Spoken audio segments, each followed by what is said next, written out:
আসসালামু আলাইকুম রহমতুল্লাহ বরকত সুনানা নাসাই হাদিস নম্বর 5232 হযরত মুহাম্মদ ইবনে বাশশার রহমাতুল্লাহ এবং হযরত ইবনে মার রাদিয়াল্লাহু তাআলা আনহু থেকে বর্ণিত।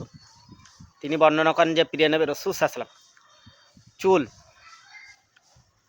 মাথার কিছু অংশ মুন্ডানো এবং কিছু অংশ বৃদ্ধি করতে ব্র্যাকেটে কাজা করতে নিষেধ করেছেন।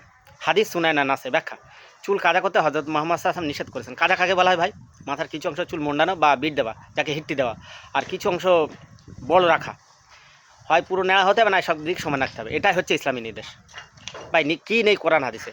যারা বলে যে কোরআন হাদিস এগুলো পাওয়া যায় না, না উসুবিল আস্তাগফিরুল্লাহ, তারা বেদাতি, পীর পূজারি, মাজার পূজারি, তারা গুমরাহি, তারা ভ্রান্ত পথের পথে।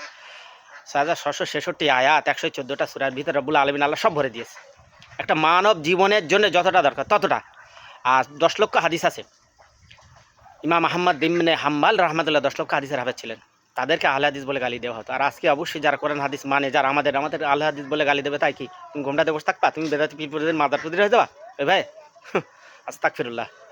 অবশ্যই ইমাম শাফি রহমাতুল্লাহ বলেছে যে বেদাতিদের চরিত্র, বড় পীর আব্দুল কাদের জিলানী, সাইয়্যিদ হাফেজে কোরআন, তিনি বলেছেন যে বেদাতিদের তুমি চিনতে পারবা, বেদাতিরা আহলে হাদিস সালাফিদের গালি দেবে। যারা আহলে হাদিস সালাফিদের গালি দেয় তার হলো বেদাতি। সৈয়দ আব্দুল কাদের জিলানী তিনি রফিউল আদিন করতেন। সমস্ত এক কথায় সমস্ত ইমামগণ তারা অবশ্যই হাদিস হিফাজত করেছেন, হাদিসের হাফেজ হয়েছেন, আর তাদেরকে আহলে হাদিস বলে। আমরা আহলে হাদিস হতে পারবো না ভাই, আমাদের সাধ্য নেই। কারণ কোরআন হাদিস মেনেই তবে আহলে হাদিস হতে যায়, তারাই হলো সত্যপথের প্রতীক। তো অবশ্যই তবে আমরা আহলে হাদিসের ছাত্র বলে আমি দাবি করি।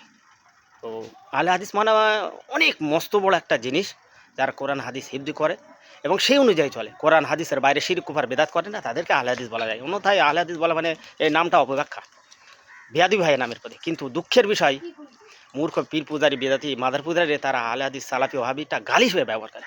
হ্যাঁ, যে কথা বলছিলাম, আর হাদিস শরীফের ভিতরে সবই আছে। হযরত মুহাম্মদ সাল্লাল্লাহু আলাইহি ওয়াসাল্লাম এই যে বানিয়ে দিয়ে গেছে, এর ভিতরে সব একটা মানব জীবনের জন্য যথেষ্ট। এর বাইরে আর যাওয়া লাগবে না। শিরিক কুফার আর বেদাত যারা করে তারাই বলে যে কোরআন হাদিসের ভিতরে সব নেই। নাউযুবিল্লাহি মিন যালিক। তাদের মগজ ছোট আর মাথা মোটা।